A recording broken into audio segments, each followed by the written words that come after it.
अरे मु तो मानव पहाड़ पाखे थी हेले एठिक आसिली केमिति ସେଠି ରକ୍ତାକ୍ତ ହୋଇ ପଡ଼ିଥିଲ ବାବୁ। ଆମେ ବୁଲିବାକୁ ଯାଇଥିବା ବେଳେ ତମକୁ ଦେଖି ସେଠାରୁ ନେଇ ଆସିଲୁ। ସତରେ ସତରେ ତମେ ମୋ ଜୀବନ ବଞ୍ଚି ମୋତେ ନୂଆ ଜୀବନ ଦେଇଛ। ତମର ଏଇ ଋଣ ମୁଁ କେବେ ସୁଝି ପାରିବିନି। ବାବୁ ତମ ଘର କୋଉଠି? କିଏ ଆଉ କାହିଁ ତୁମକୁ ମାରି ଦେଇଥିଲେ? ମୁଁ ଜମିଦାର ଦିବ୍ୟଶଙ୍କର ବଡ଼ ପୁଅ ଜଗନ। ମୁଁ ଏ ମହେନ୍ଦ୍ରପୁରରେ ରହୁଥିଲି। ପୂର୍ବ ଶତ୍ରୁତା ଲାଗି ସେ ଭୈର ମୋ ଜୀବନ ନେବାକୁ ବସିଥିଲା, କିନ୍ତୁ ତମ ଦେହରେ ଆଜି ମୁଁ ବଞ୍ଚିଗଲି। କିନ୍ତୁ ତମେ ମୁଁ ଗୋଟେ ଗାଉଁଲି ଝିଅ ସୁନେଲି, ମୋର ନିଜର ବୋଲି କେହି ନାହାନ୍ତି। ମୁଁ ବହୁତ ଗରିବ ବାବୁ। ଗରିବ ହେଲେ କ'ଣ ହେଲା? ତମ ହୃଦୟଟା ବହୁତ ମହାନ। ଅନ୍ୟ କେହି ହେଇଥିଲେ ମୋତେ ମରିବାକୁ ଛାଡ଼ି ଦେଇଥାନ୍ତେ, କିନ୍ତୁ ତମେ ତମ ଘରକୁ ନେଇ ମୋତେ ବଞ୍ଚେଇ ଦେଲ। ଏମିତିକା ମଣିଷ ଆଜିକାଲି ଏ ଦୁନିଆରେ ବହୁତ କମ୍ ଲୋକ ଅଛନ୍ତି। ମୋତେ ଏତେ ପ୍ରଶଂସା କରନି, ମୋତେ ଯାହା ଭଲ ଲାଗିଲା ତା କରିଛି। କିନ୍ତୁ ବାବୁ ତମେ କ'ଣ ଆଜି ଗାଁକୁ ଯିବ? ନାଇଁ ଶୁଣିଲି ନାଇଁ, ମୋତେ ଆଉ କିଛି ଦିନ ମହେନ୍ଦ୍ରପୁରରେ ରହିବାକୁ ପଡ଼ିବ। ହେଲେ ଶୁଣିଲି ମୁଁ ତମକୁ କେବେ ଭୁଲି ପାରିବିନି। ତମେ ସବୁଦିନ ମୋ ମନରେ ରହିବ। ତାହେଲେ ମୁଁ ଆସୁଛି।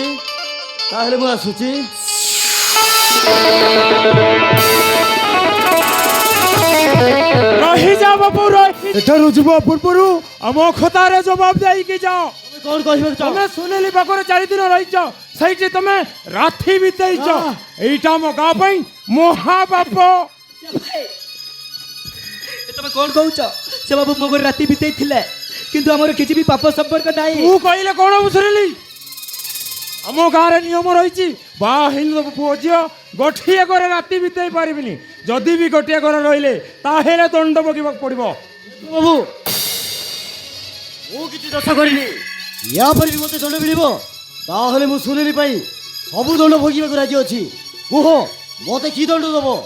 ଆମ ଗାଁ ମୁଖିଆ କହିଛନ୍ତି ତମେ କରିଥିବା ଭୁଲ ପାଇଁ ତମେ ସୁନେଲିକୁ ବାହା ହବାକୁ ପଡ଼ିବ। ନାଇଁ ବାବୁ ନାଇଁ, ମୁଁ କେବେ ସୁନେଲିକୁ ବାହା ହେଇପାରିବିନି। ମୁଁ ବାହା ହେଇପାରିବିନି। ଯଦି ବି ବାହା ହବୁନି ତାହେଲେ ସୁନେଲିକୁ ନିଆଁ ପାଣିରୁ ବାସନ୍ଦ କରାଯିବ। ଦରକାର ପଡ଼ିଲେ ତାକୁ ଏ ଗାଁରୁ ବାହାର କରି ଦିଆଯିବ। ମୋ ପାଇଁ ଏ ବାବୁଙ୍କୁ ବିନା ଦୋଷରେ ଏତେ ବଡ଼ ଦଣ୍ଡ ଦଉଛ କାହିଁକି? ଏକ ସୁନେଲି, ମୁଁ କିଛି କହିପାରିବିନି। ଗାଁ ପଞ୍ଚାୟତରେ ବିଚାର ହେଇସାରିଛି। ତମେ ବାହା ହବ ନା ଏ ଦଣ୍ଡ ଭୋଗିବ, ସେ ବିଚାର ତମ ହାତରେ ଅଛି। ମୁଁ ଯାଉଛି ସୁନେଲି, ହଁ ମୁଁ ଯାଉଛି।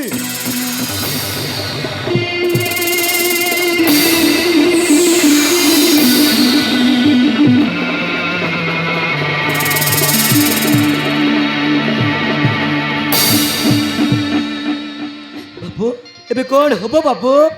ସବୁ ମୋର ଭୁଲ ସୁନେଲି। ତୁ କାହିଁକି ମୋତେ ତୋ ଘରେ ନେଇ ରଖିଲୁ? ମୁଁ ପଛେ ମରିଯାଇଥାନ୍ତି, କାହିଁକି ତୁ ବଞ୍ଚେଇଲୁ? ଏବେ ଦେଖ ଆମେ 2 ଜଣ ଆଜି ଦଣ୍ଡ ପାଇବା। ହଁ ଦଣ୍ଡ ପାଇବା। ଏମିତିକା ନିୟମ ଅଛି ବୋଲି ମୁଁ କେବେ ଜାଣିନଥିଲି।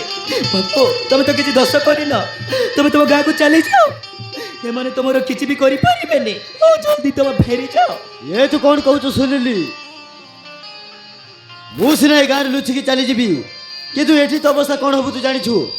ସେମାନେ ତୋତେ ନିଆଁ ପାଣିରୁ ବାସନ୍ଦ କରିଦେବେ, ଏ ଗାଁରୁ ବାହାର କରିଦେବେ। ମୋ ପାଇଁ ତୋତେ ଏତେ ବଡ଼ ଦଣ୍ଡ ଭୋଗିବାକୁ ଦେବିନି ସୁନିଲି। ହଁ ମୁଁ ଦେବିନି। ଯଦି ତା ଲେଖା ହେଇଛେ ମୁଁ ଦଣ୍ଡ ଭୋଗିବାକୁ ରାଜି ବାବୁ। ହଁ ମୁଁ ରାଜି। ଆଇ ସୁନିଲି ନାଇଁ, ମୁଁ ଏଠି ସ୍ୱାର୍ଥପର ନୁହେଁ ଯେ ତୋର ସର୍ବନାଶ କରି ଚାଲିଯିବି। ତାମାନେ ତମେ କ'ଣ କହିବାକୁ ଚାହ? ଗାଁ ଲୋକ କହୁଛନ୍ତି ନା ମୁଁ ତୋତେ ବାହା ହେବାକୁ। ଠିକ ଅଛି, ମୁଁ ତୋତେ ବାହା ହେବି। ମୋ ପରି ଗୋଟାଏ ଗାଉଁଲି ଝିଅକୁ ବାହା ହେ କାହିଁକି ଜୀବନ ସାରା ଲୋକ ହେବେ? କାହିଁକି? ମୁଁ ତୋତେ ବାହା ହେଲେ ଏ ଗାଁ ଲୋକମାନେ ମୋତେ ମାରିଦେବେ। ତୁ କ'ଣ ଚାହୁଁଛୁ ମୁଁ ମରିଯାଏ? ତାହେଲେ କାହିଁକି ମୋତେ ବଞ୍ଚେଇଥିଲୁ? ହଁ କାହିଁକି? କିନ୍ତୁ ବାବୁ ତମେ ବଡ଼ ଲୋକ, ତମ ଘରେ ବୋଉ ହେବା ପାଇଁ ମୁଁ କେବେ ବି ଯୋଗ୍ୟ ହେଇପାରିବିନି। ହଁ ମୁଁ ପାରିବିନି। ହେଲେ ବି ତୁ ଗୋଟେ ମଣିଷ, ଆଉ ମୁଁ ଗୋଟେ ମଣିଷକୁ ବାହା ହେଉଛି, କିଛି ପାପ ତ କରୁନି। କାହିଁକି ବାବୁ କାହିଁକି? ମୋ ପାଇଁ ତମେ ଏତେ ଲୋଭ କରୁଛ? କେବଳ ତମ ପାଇଁ ମୁଁ ଆଜି ନୂଆ ଜୀବନ ପାଇଛି। ଏ ମନ ଜୀବନ ସବୁ ତମର। ଗାଁ ବାଲା ଦଣ୍ଡ ଦେଇପାରନ୍ତି, କିନ୍ତୁ ମୋ ମନ ବି ତତେ ନିଜରେ କରିବାକୁ ନାଇଁ ବାବୁ, ଚାହୁଁଛି। ନାହିଁ।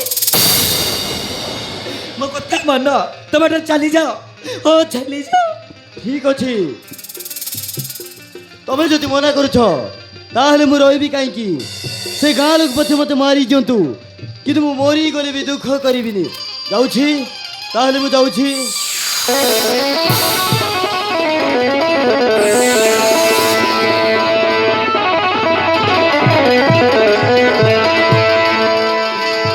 ମୁଁ ତୁମ କଥାରେ ରାଜି ତୁ ସତ କହୁଛୁ ଶୁଣିଲି ମୋ ବାପ ଏ ପ୍ରେମର ନିଆଁରେ ଡେଇବାକୁ ମନା କରୁ ଏ ଗାଉଁଲି ଝିଅ ଶୁଣିଲେ ତମ ପାଖରେ ହାରି ଯାଇଛି ମୁଁ ଆଜିଠାରୁ ତୁମର ହେଇଗଲି ବାପ ଓ ତୁମର ଶୁଣିଲି ଶୁଣିଲି